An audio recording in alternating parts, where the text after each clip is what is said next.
welcome to Out of Print Books. My name is Katie. Today I am talking about books that are literally out of print, and it's a major crime in my opinion.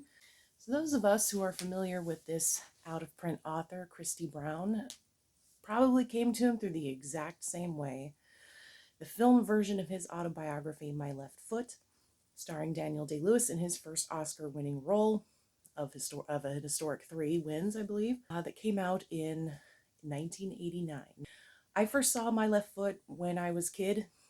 I didn't really understand it as a child. All I knew was this was the story of somebody with a very severe case of cerebral palsy. So just for a little background, Christy was born in 1932 in Dublin. He was born into a working class family. His father was a bricklayer. He was the 12th child of what was ultimately 22, although not all of them lived past babyhood. Catholic families, a lot of kids. So something was wrong with him at birth, but it took forever to figure out what. His mother really noticed that he slumped a lot, that he couldn't hold his head up. Cerebral palsy was not understood very well in the early 30s. It took a while to diagnose him. I think he was a teenager by the time they figured out what was wrong with him. Fortunately for Christy, his mother and his father both were determined that he wouldn't be institutionalized, that he would be raised as normally as possible among his other siblings. That's a really remarkable decision considering the time and place.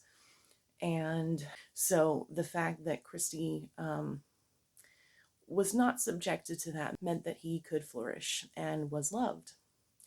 And his mother knew somehow, even when he was a little infant, there was nothing wrong with his mind. It was solely a body problem. And this was proven time and again. Even before he could read or write, she could see a spark of intelligence, of awareness. And once he was able to pick up a piece of chalk and write, and also pick up paints and start creating, he was able to express himself visually and verbally. And what came out was, word has been used a lot for him, is genius. I can't really judge his art very objectively because that's not really my area. I do really like his art, but in terms of his writing, wow. So without further ado, I'm going to get into the writing because I want to tackle it as much as possible.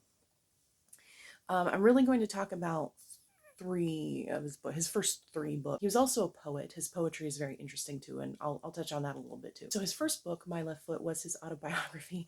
It's interesting to think about a 22-year-old publishing his life story, as he put it, but he knew that he had something pretty interesting to say about his life thus far.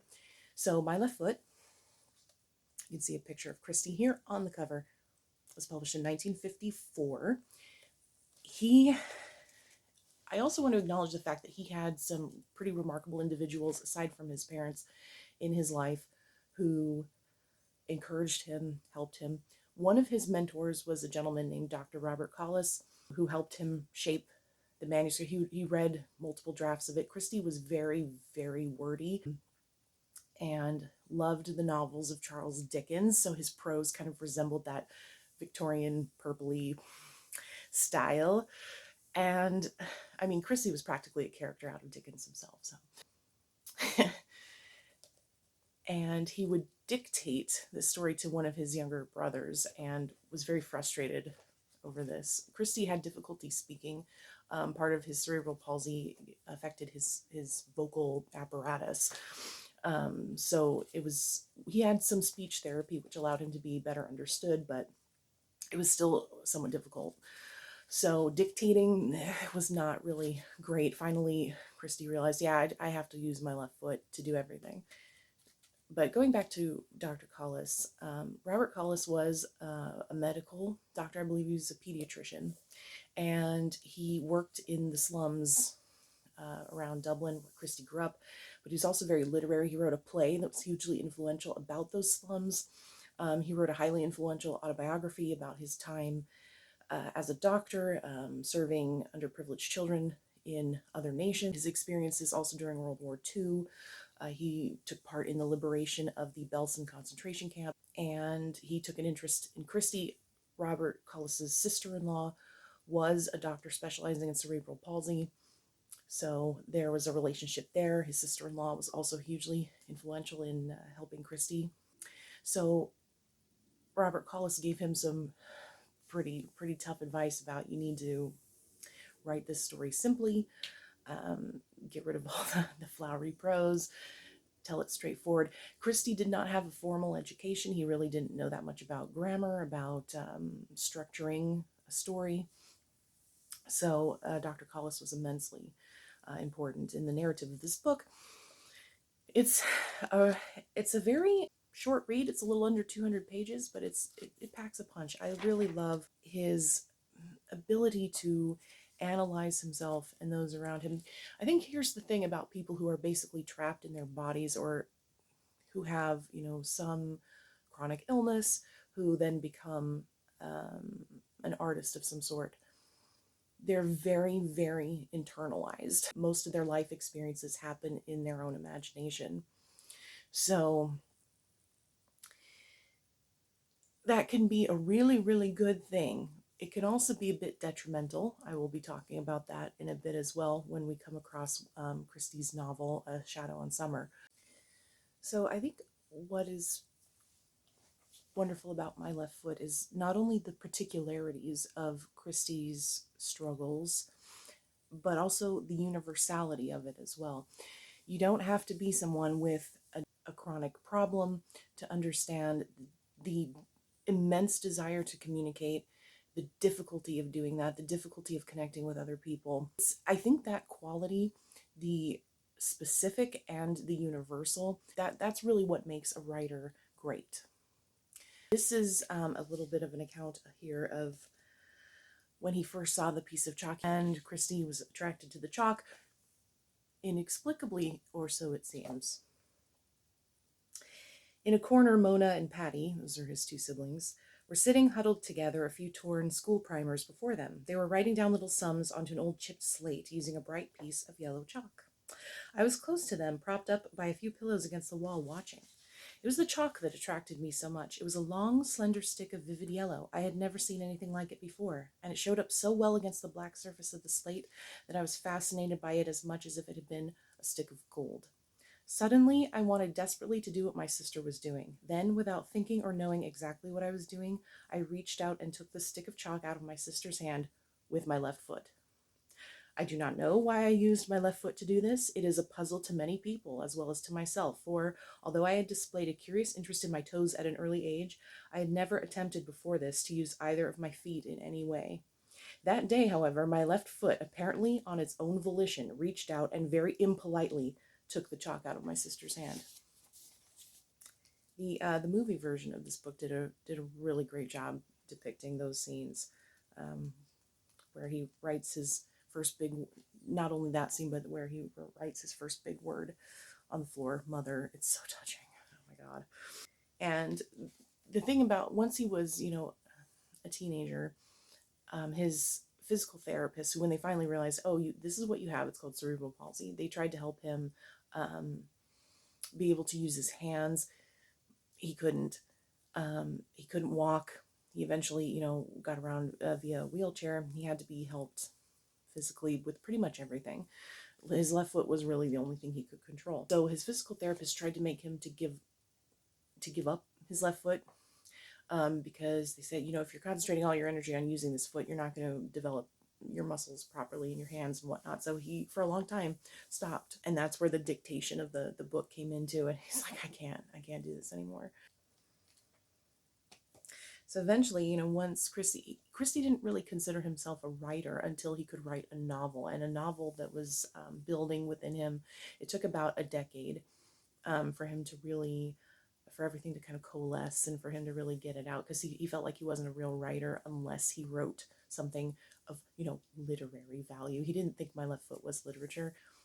And he was kind of embarrassed about it later. He called it his juvenilia, which I think is funny. He had such a wicked sense of humor, too, that he also said that the original title for My Left Foot was actually going to be Reminiscences of a Mental Defective. And so when My Left Foot was published, it was a bestseller in a lot of places. It didn't make him extremely wealthy, but it made him, earn a living, basically. And what's interesting too is I think why people responded to My Left Foot so much is because, well, first of all, it was a story that hadn't been told before, but also there was kind of a novelty factor here. Like, oh, he wrote it with his left foot. How, even as a child, he had drawn some attention for this. You can see this picture here. This is Christy as a child painting with his left foot. This was a picture that was taken and put in the newspaper. He won an art contest, or like a coloring contest.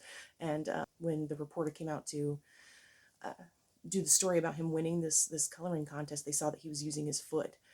And so it kind of became a story. So there was sort of a, oh, that's so interesting. He wrote everything with his left foot. And while that is interesting, it tends to detract from the utter remarkability of his writing.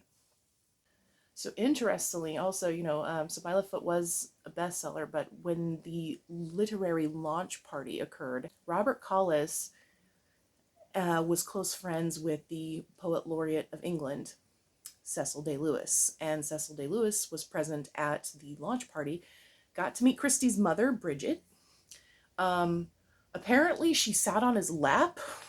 So who knows what they talked about, but what's also particularly interesting about that is Cecil Day Lewis was the father of actor Daniel Day Lewis. So little did Bridget Brown or Cecil Day Lewis know that by sheer coincidence, years later, their two children's destinies would be intertwined. I think that's really fascinating, and that's one of the amazing things too that I love about reading, is that you start to really see how small the world actually is and how everything either is connected or just somehow seems connected. This is definitely connected. But that was kind of, yeah, wow. Yeah, that's really, really fascinating to contemplate. Cecil Day Lewis also read some of Christie's poetry and offered him some critiques. So this is Christie's very first novel, the one that it took him about a decade to get out of himself, Down All the Days. It was published in 1970, and this is the part that kills me. This is out of print. All these books are out of print. This book, when it was published, was compared to James Joyce. That's big doings. James Joyce is the biggie of modernist literature. He is the Dublin writer, ironically, considering he kind of hated Dublin and was in exile, an expatriate, wandering the European continent rather than go back to Ireland. It kind of did for Dublin maybe what Ulysses had done. It just kind of laid bare the city and the conditions of its people. Oh my God.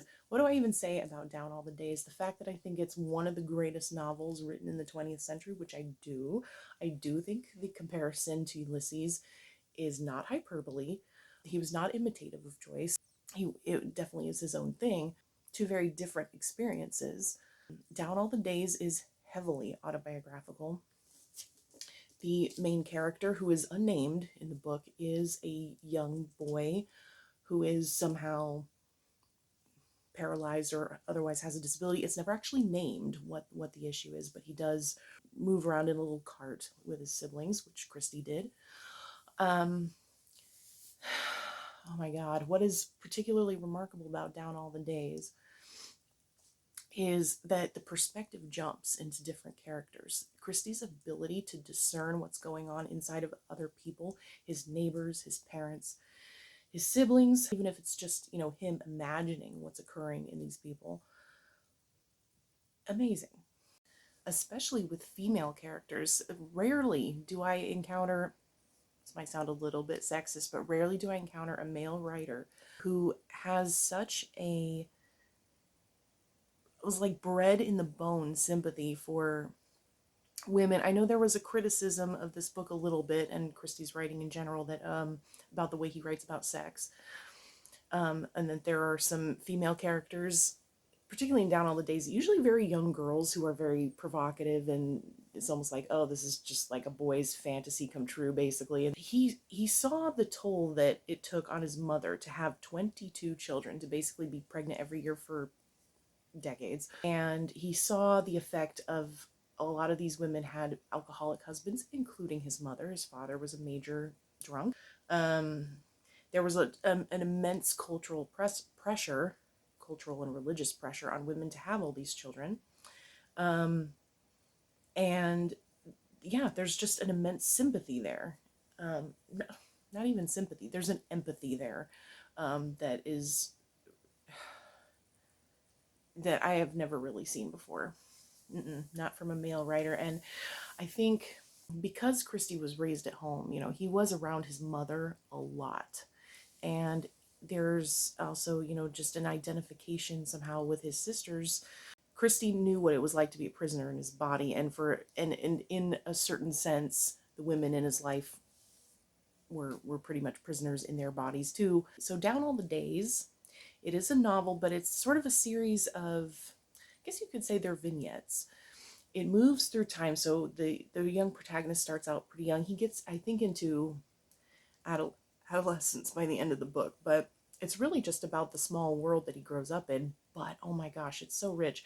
And the flights of fancy that he goes on, the dreams, it is a sort of stream of consciousness. I think that's also probably why there was also a comparison to Joyce. It's not just the setting, but it is the style. This is poetry in motion. It is an incredible piece of writing. So I know chapter 16 has been singled out a lot, and it's very short. I think it's about 4 pages. And I really think it's an amazing chapter as well, and I will read just a bit of it. And, for all intents and purposes, the parents that he's talking about in his book are his parents. So. Once, when he had seen his father touch his mother's hair almost timidly, a throb of joy and absurd ecstatic hope filled him. The moment burnt bright and perfect, full of a wild sweetness, as when sometimes he fervently lost himself in prayer, the moment dropping into his mind like a first spring blossom. Then almost instantly it was gone, broken, washed away on the harsh returning wave of his father's voice demanding his supper. Nothing of peace or charm lasted longer than it took his beating heart to feel it, and he was back once more in the walled garden of his thoughts, chasing the shadows of such moments, listening always rapt and intent for the wings of his ambiguous angel, the touch of felicitous fingers upon his brow that turned always and abruptly to a vicious, cheek-stinging slap, dashing the tears from his eyes. Awkward as any animal and more immensely mute, he was learning to grow and live without being blinded by the stars. So Christy, in My Left Foot does talk about there came a moment when he realized, in his mental development that he was not like everybody else, that he was separated from his siblings in a pretty wide gulf. And even his mother, as much as he loved her and was close to her, there was just this unbridgeable chasm between himself and other people that he could not describe, really, that he could not get across. And the novel really fleshes out that idea that he has, this immense and rich inner world that really can't be understood by anybody around him. And so there's this major clash between sort of the prosaic reality and the, inner beauty. And it goes back and forth between, being up, with that ambiguous angel, as he puts it, and then being down into the reality of alcoholism and poverty and being trapped in his body. Language is also reflective of this. Very poetic, as I said, poetry in motion is beautiful language, but also very earthy descriptions of bodily functions, of sex. So yeah, another actually aspect that could be considered Joycean. Yeah, it doesn't surprise me that it was kind of criticized for that a little bit, but it's real. He was writing about things that were very real, both externally and internally. So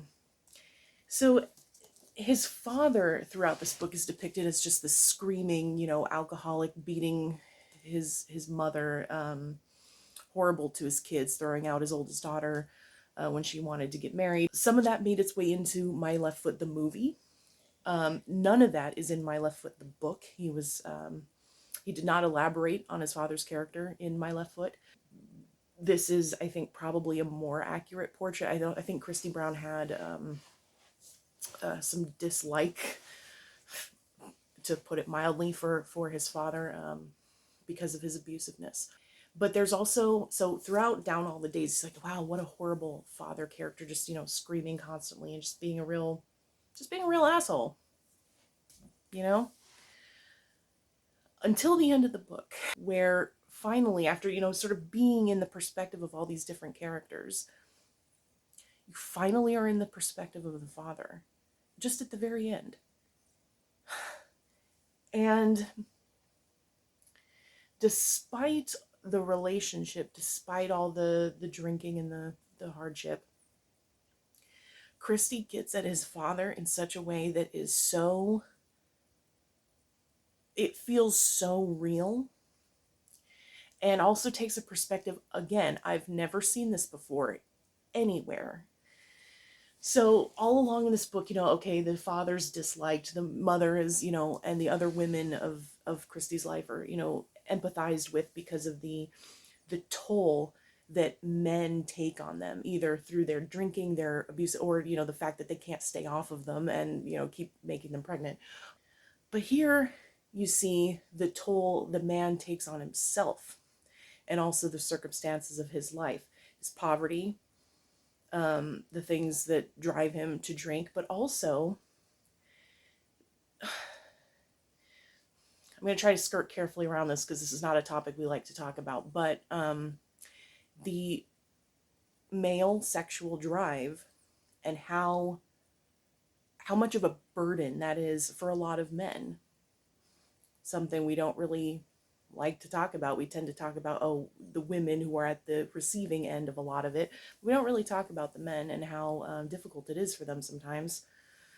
So Christy kind of enters into that perspective. And so in this scenario, the father is out at night, wandering drunk, kind of stumbling around, and he just has this outpouring of his thoughts, and sort of an awareness of his age, his mortality. So it's a little hard to pick a spot to enter here because it is sort of stream of consciousness, so you just kind of have to, I guess, just join the flow. Could tears come with Porter, he would drown himself in the salmon brown flood. No more parting of the soft whiskers for him. Life now a tightrope running out. Leave it for the industrious worms. The wasteful wilds of Glasnevin, even lust itself no more, his help in ages past. A wide, depthless chasm was opening up inside him. He no longer heard the lonely fall of his footsteps. The river, the pavements, the trees, all seemed to burn in the moonlight. He felt a stranger, an alien, an outsider, a voyager come home, seeing him home for the first and last time through the eyes of a stranger. The fire of moonlight blinded him. A silver cat slinked swiftly between the silver trees. Parting of the phallic ways, the lowlands and the uplands of love, lust, hunger, a wide, lonely landscape pitted with hidden ravines. One false step and down into the darkness with you. A woman's body, the endless plain over which a man strayed all his life and sometimes lost himself. There's the power and the glory, the triumphant pain, never to lie between her thighs again and cascade his life into her. All that behind and gone, nothing in front or to come. He had given nothing, had taken all down all the mindless years. He would never again fall into the trap of her tenderness, and oh, it was bitter, bitter. He was free of her, free of the old insatiable hunger crawling under his skin like fiery ants, eating him away, eating up the days and nights in a long voracious revel of his senses. Free now of all that once hunted and hounded him, the woman hunger, drowned at last in a high tide of porter and whiskey, washing away the last tenacious tentacles of his lust. And his freedom now was bitter, for it too had come too late, it had cost too much, and nothing remained alive in him any more except the echoes of that rare and forked violence that alone had kept him alive all these years, wrath feeding upon wrath until it had devoured itself in savage self-cannibalism.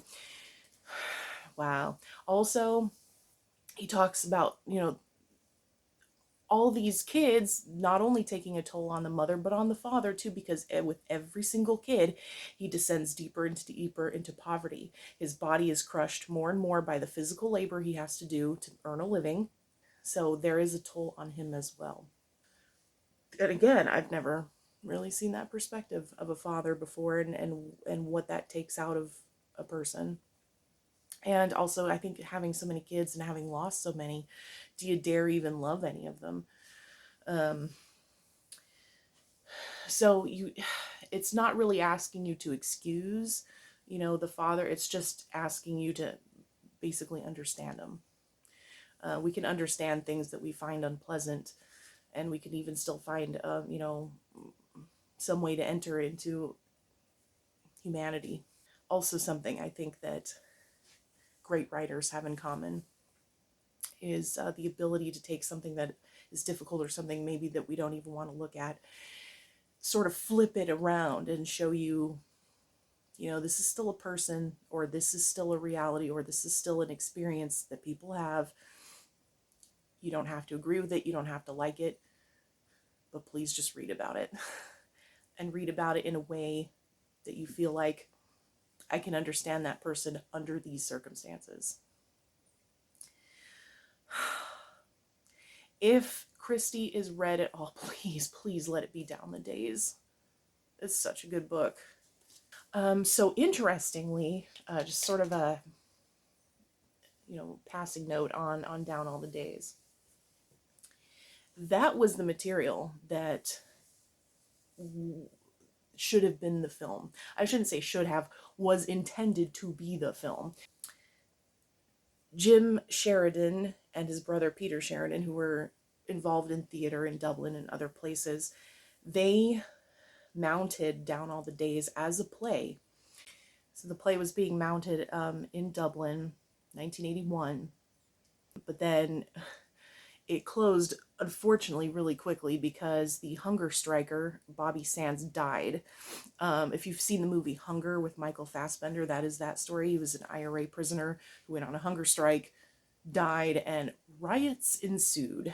And unfortunately, the theater was very close to the British Embassy, and that made it a target, and nobody wanted to go see a play in the middle of that political crisis.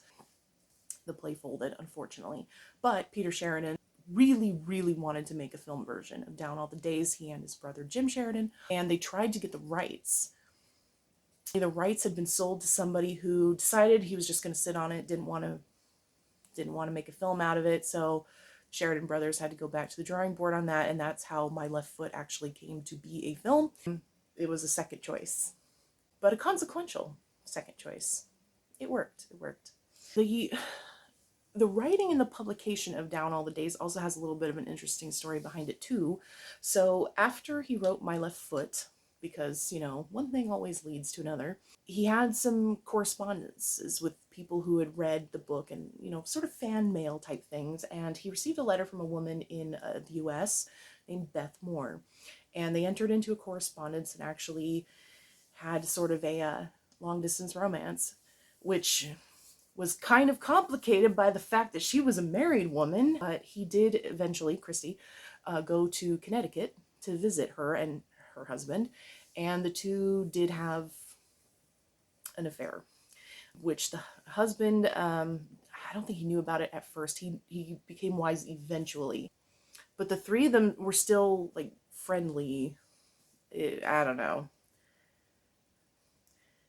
Love triangles are really strange, and it seems like a lot of writers somehow end up in them. But Beth was very interested in developing, or helping to develop, Christy as a writer. She was, I think, a frustrated writer herself, but he was working on Down All the Days when he was staying with her. And so by this point, Christy was pretty down the bottle, I would say. He did become, I would say, a full-blown alcoholic. She, would withhold his booze until he had done a certain amount of pages a day. So she kind of enforced a discipline on him, which he desperately needed if he was ever going to put this novel out and ever, consider himself a real writer, to the point where he dedicated the book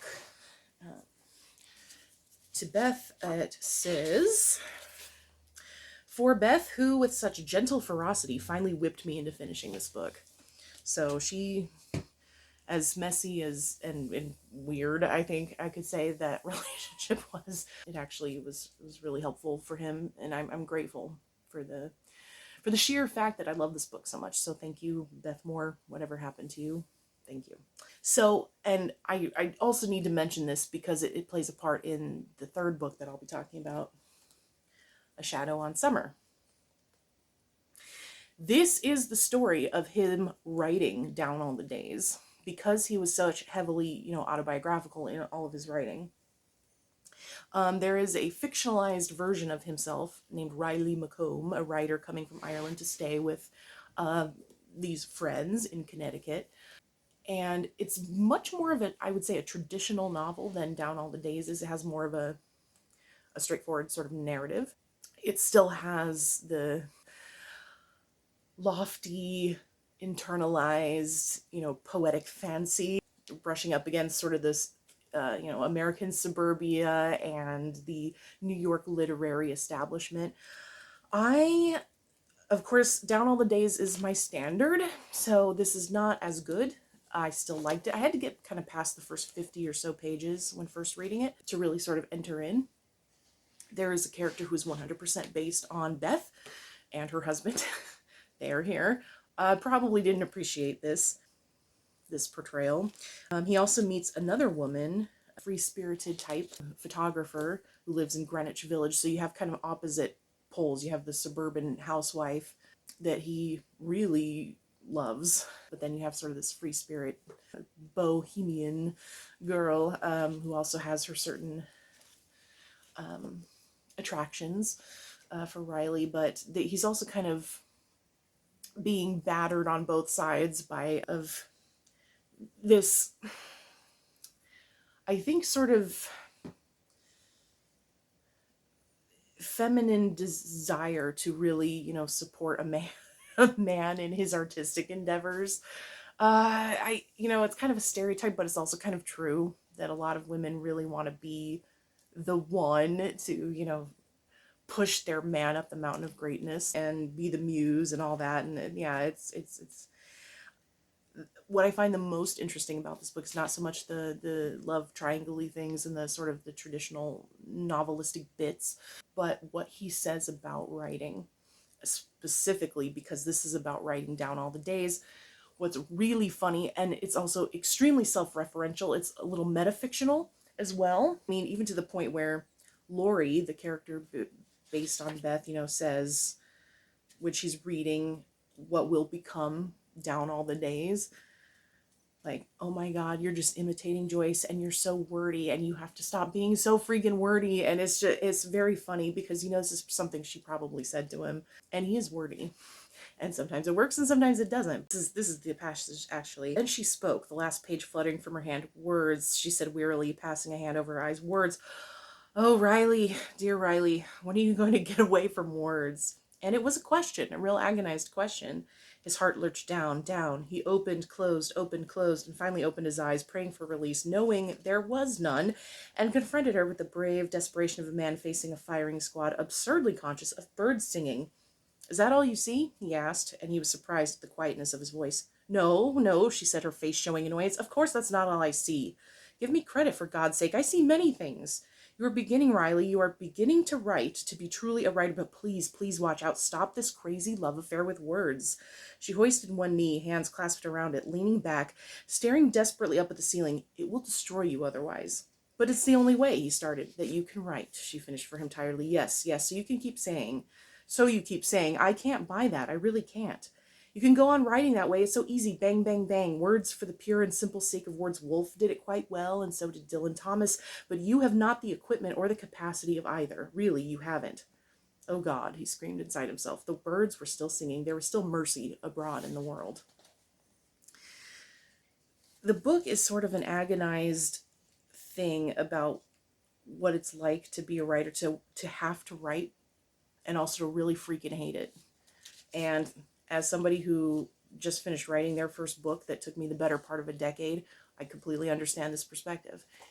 You feel like it's something you're compelled to do, but man, you don't want to do it. And even if you're not a procrastinator by nature, which I am not, it is still such freaking agony, and you cannot explain that agony to anybody who doesn't do it either. It's unbridgeable. And no matter how many relatives of yours saying, when is this book going to be done and when am I going to get to read it? And you finish the book. Shut up. And, this is still Christy / Riley, the character's primary mode of being able to express himself and to communicate with others. And that adds an extra layer of, you know, problematic when somebody critiques his writing like that. It's yeah, it adds an extra problem. This is another part of the book that I really appreciated. What was it, he thought, that made it so virtually impossible for him to respond openly to others, that so sealed him off that he was almost literally a prisoner of himself? Something in him cried out to speak and be heard. Something in him raged mutely against the choking constraint that threw such an implacable distance between him and other people. Yet conversely, something in him remained indomitably withdrawn, a mocking spectator looking on everything from an unscalable height with a cold, detached gaze, deriding more fiercely than anything else the very need he felt to participate in the life going on around him, a thing that kept him apart and chained to the pitiably small rock that was himself. He had no poetic illusions about communication. He felt he had little, if anything, to communicate, though he would always have pretensions. He would always amuse and occupy himself with the idea that he had something of importance to say to others. No, he did not delude himself in that area, at least. He did not want to open the dam and be drowned in the intimate lives of others, but he did want a little outside freedom. He did want to lose himself, if only briefly, in the lived experience of another human being, to scale the walls and escape from himself for a while, to become happily lost and taste, just for once, the sharp, sweet savor of total self-abandonment.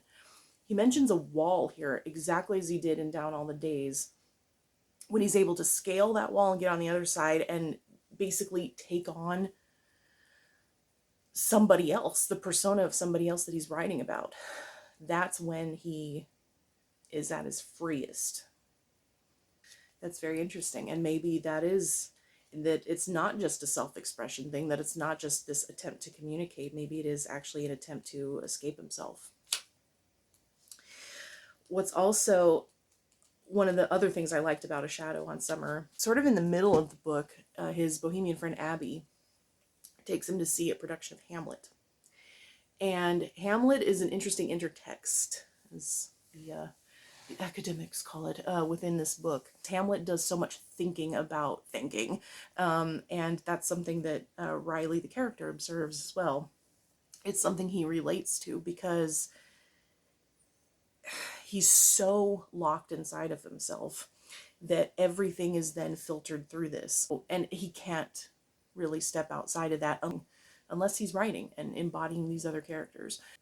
And what's interesting is I think Hamlet does become a through line in this book. The Abby character is a bit Ophelia-ish. She doesn't commit suicide, but the one scene in the book where Riley is not present, where it does take a different perspective, is she has some sort of weird sort of descent after he kind of toys with her a bit, not really purposefully, just kind of the way it happens. He doesn't really love her. He loves the Beth Moore character, Laurie. And so she kind of dives off the deep end, so to speak. And I also think it's interesting for those who call, oh, he's imitative of Joyce in a lot of ways. Hamlet is also a really important intertext in Ulysses, where Joyce spent about 50 pages talking about his interpretation, his interpretation, his avatar in the book, Stephen Dedalus, who's supposed to be based on himself, talks about Hamlet and analyzes it. Spends a great deal of time. There's a big relationship between Ulysses and Hamlet. And Stephen Dedalus is also, like Hamlet, mourning the death of a parent, although in Stephen's case it's his mother, and his mother kind of keeps popping up and haunting him. So yeah, it's interesting, you know, when you start reading and you start seeing connections between things, that all texts are just, this is a sort of postmodern idea that all texts are in conversations with each other, and it's just like this matrix of texts. I think there is something to that. I don't fully buy in this whole, there is no real author of something. It's just all, you know, quotations. So another thing that I don't always buy into is this idea that you can divorce a writer from their specific cultural or historical context or their biography, look at it just as a text. I think that's really, really hard to do, especially in somebody like Christy Brown's case, because he was writing really, really deeply about himself. But then there are some authors that are so overladen with biography that they cannot be separated. I'm thinking of somebody like Hemingway or Sylvia Plath, where, especially with Plath, if you read her suicide informs everything we understand about her poetry. So I think in Christie's case also there's difficulty separating the fact of his cerebral palsy and the fact that it created the conditions in which he's, the way in which he is writing with his left foot. All of these were written with his left foot. And I think there's been difficulty separating that out and just looking at the books as themselves. But when I was reading, I wasn't thinking about him, you know, writing with his left foot. I was just experiencing the books as sort of themselves. So there is one biography written about Christy. His biographer, Georgina Hambleton, bless her. She was an Irish literature student who discovered there was absolutely nothing written about Christy's work. Nothing. I should also mention, before I go into this, Christy died in 1981. I haven't read his last books yet because the further along you go with his writing, the more it's clearly under the influence of alcohol. This is a curse of so many writers. At some point, they couldn't function without it. As I mentioned, he died in 1981. Really sad circumstances. He ended up choking to death on food because he had to be watched very carefully when he ate because things would get stuck due to his physical condition. So, and it would have to be massaged down. His wife, he did eventually get married, not to Beth Moore. He married a woman named Mary, who his brother knew, who was a friend of a friend, and his brother really regretted being the one to basically introduce them. She was also a major drinker. The two of them would just get smashed together. They were apparently extremely drunk at their wedding. Very sad circumstance. She left him for long periods of time. She kind of cut him off from his family, and she clearly wasn't watching him while he was eating. And his family 100% blamed her for his death. They actually called it negligence, if not manslaughter. So I don't know what happened to her. The film version of My Left Foot ends with the joyous message that Christy, you know, who so longed for love in his life, finally, you know, got married, and his wife is a bit of a character in the film. Didn't tell the whole story. So I kind of get why they ended it that way. They didn't want to end on a downer note. What's interesting about the movie too is that so many people who knew Christy were involved with it. So Noel Pearson, the producer of My Left Foot, was Christy's agent. He was a first-time movie producer. Jim Sheridan, who directed and co-wrote the screenplay, first-time movie director, knew Christy from the theater. A couple of the actors, including Ray McAnally, who plays Christy's dad, also knew Christy from the theater. And of course, there's the crazy written in the stars connection between Daniel Day-Lewis and Christy Brown, although they never actually met. They met in spirit, I suppose. And his portrayal of Christy Brown was so amazing and so dedicated. He really lived as Christy on that set. That's what Christy was doing with his own characters, by the way, in his writing, that Daniel Day-Lewis does with his characters. Different medium, obviously, but I think kind of the same idea. To really understand somebody else for your own sake, and then that spills over into what your audience or your reader understands. But to circle back, I'm all over the place in this video, but to circle back to his biographer, Georgina Hambleton, she discovered there was absolutely nothing written about Christy Brown. There was no academic work done on his books. Nothing. The one copy she could find of My Left Foot in her university library was with the medical books. Again, not even considered literate. He was just considered, you know, a specimen, I guess.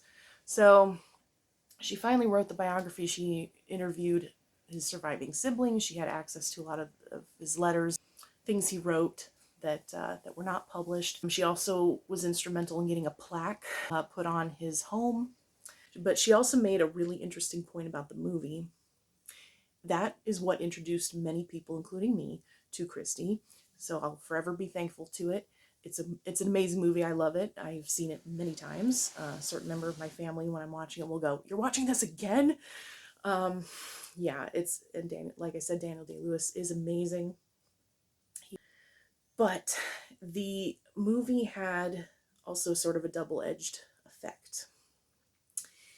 While it brought attention to Christy, she points out, that doesn't necessarily translate into awareness of Christy's books, because all of his books, again, are out of print. His biography is out of print. This is, like I said, this is a massive shame, because so for those, publishers out there who have become more and more interested in, I guess what we could say are marginalized voices, Christy would be an excellent person to pick up to put his books back into print. I'm putting that out there because if we do know Christy, we know him because of a movie, but that doesn't mean all of us are then going on to discover him for ourselves.